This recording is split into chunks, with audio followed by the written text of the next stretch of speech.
작은 마을 구미엘데 이산에는 세계적인 와이너리와 함께 오래된 중세 성당이 자리 잡고 있습니다. 구미엘데 이산은 마드리드에서 북쪽으로 2시간이 채 되지 않는 거리에 있는 마을입니다. 구름이 낮게 드리운 흐린 날씨지만 마음만은 가볍습니다. 오늘은 이 마을에 위치한 스페인에서 가장 유명한 와이너리 중에 한 곳인 보르티아를 방문합니다.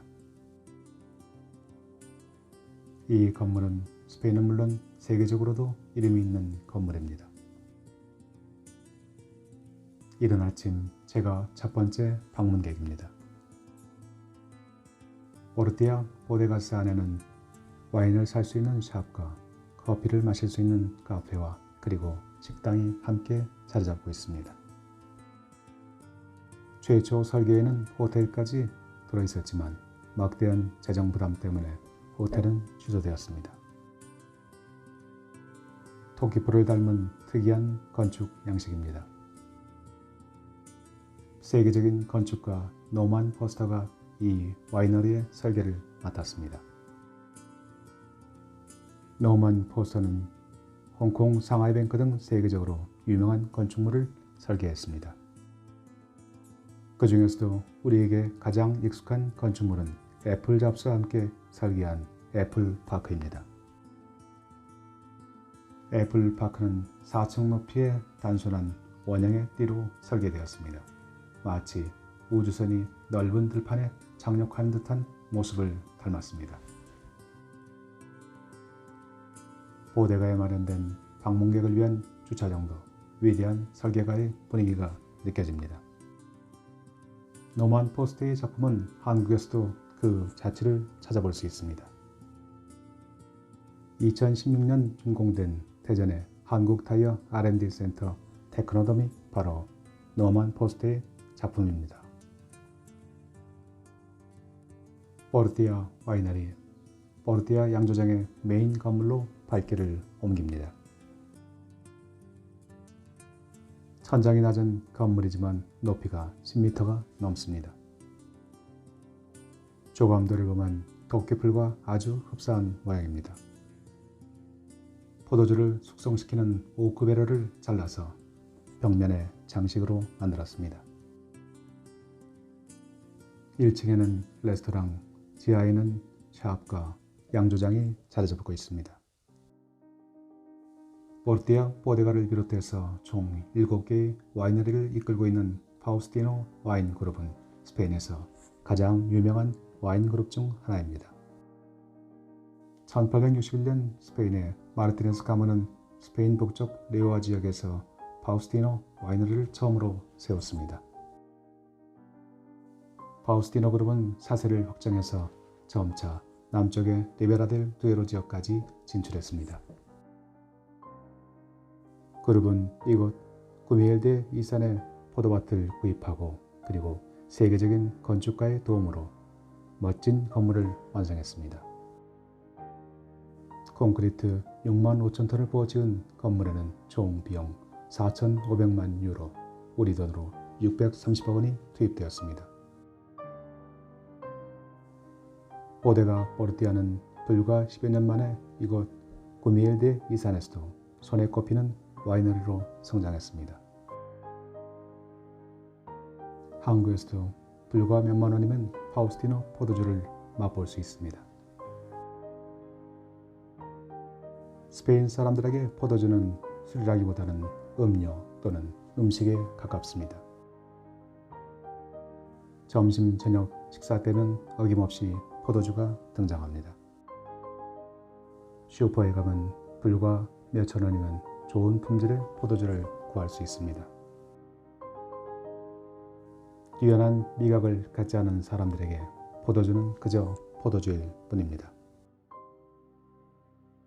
저도 살아오면서 수천 병의 포도주를 마셨지만 그 맛을 구별한다는 것은 여전히 불가능에 가까운 모험입니다.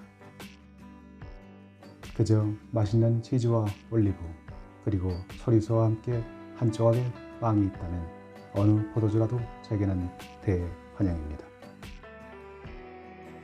구미엘 데이선의 인구는 600명이 조금 넘습니다. 100여 년 전 2,000명이 넘던 인구가 이제는 3분의 1로 줄어들었습니다.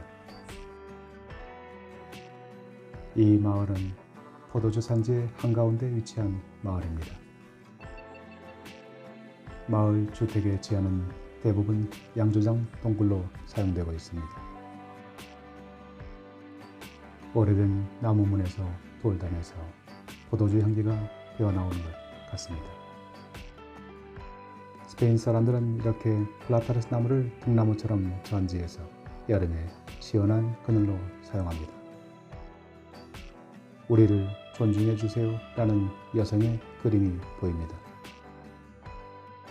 스페인 정부는 젠더 폭력을 방지하는 데 상당한 노력을 기울이고 있습니다. 마을의 가장 높은 곳 마이르 광장에 이 마을의 상징인 산타 마리아 성당이 자리 잡고 있습니다. 제법 넓은 광장에 나무 기둥이 줄지어 서 있고 베란다가 있고 그리고 거대한 성당의 모습을 드러냅니다. 14세기부터 17세기에 걸쳐서 지어진 성당입니다.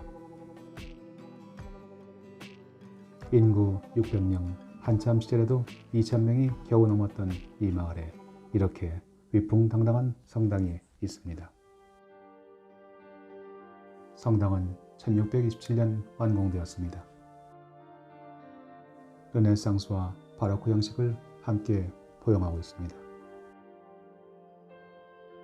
성당 옆 마을의 시청도 고색 창에는 분위기를 자아냅니다. 중세 시절 이방인과의 전투에 지친 주민들이 이 거대한 가톨릭 성당을 보면서 어떤 생각을 가졌을지 충분히 짐작이 가는 대목입니다. 한 중앙의 부조는 수태고지입니다.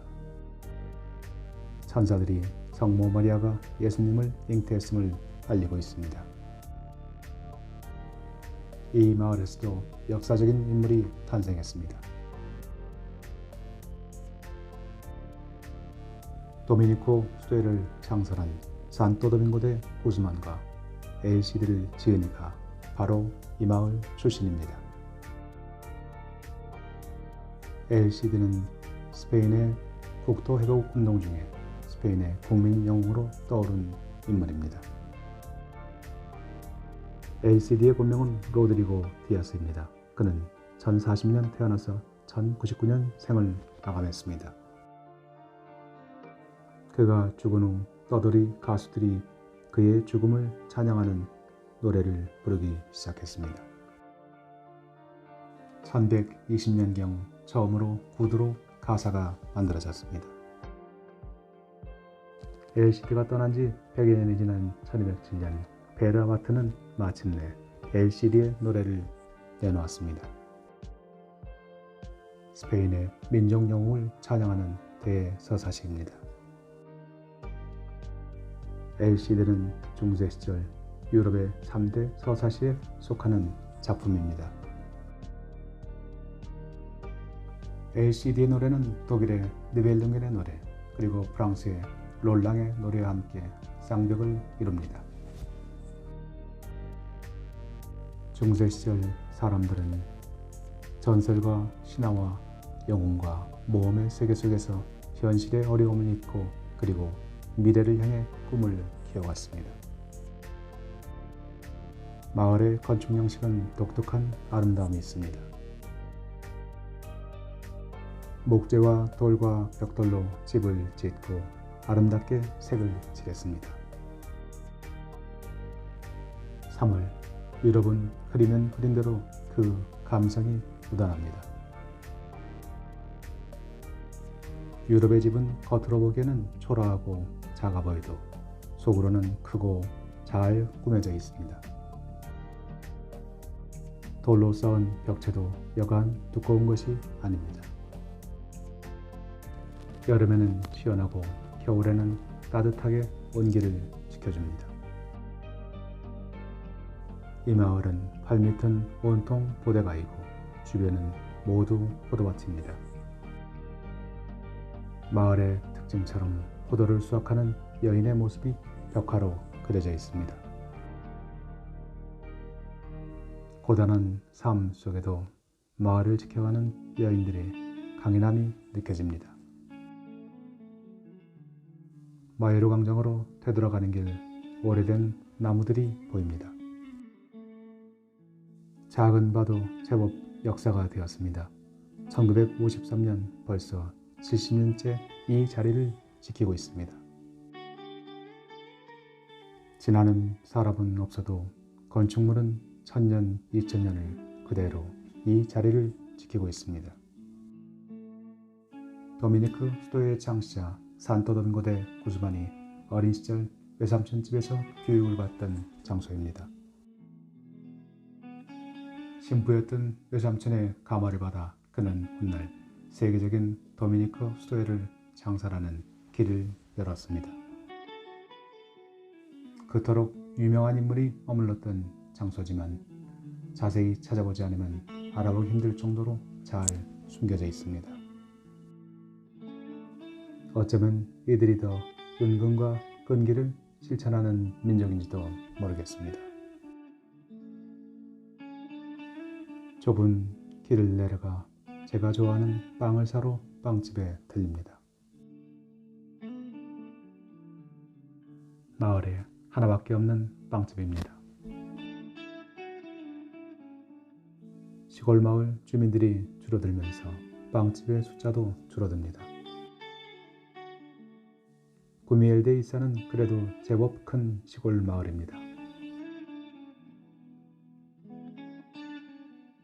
스페인 사람들이 매일 밥상에 올리는 바게트빵을 샀습니다. 기다란 바게트빵은 0.9유로, 좀 더 무거운 차바타빵은 1.2유로입니다.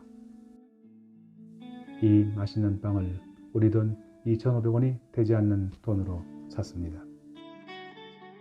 스페인 사람들은 인플레가 심하다고 힘들어하지만 사실 인플레 속에서 살아온 제게는 이 마을의 물가는 여전히 지낼만 합니다. 마을 밖으로 나가는 성문을 향해 길을 재촉합니다. 작은 아치형 성문을 지나 고대와 중세를 지나 다시 오늘과 내일로 달려나갑니다.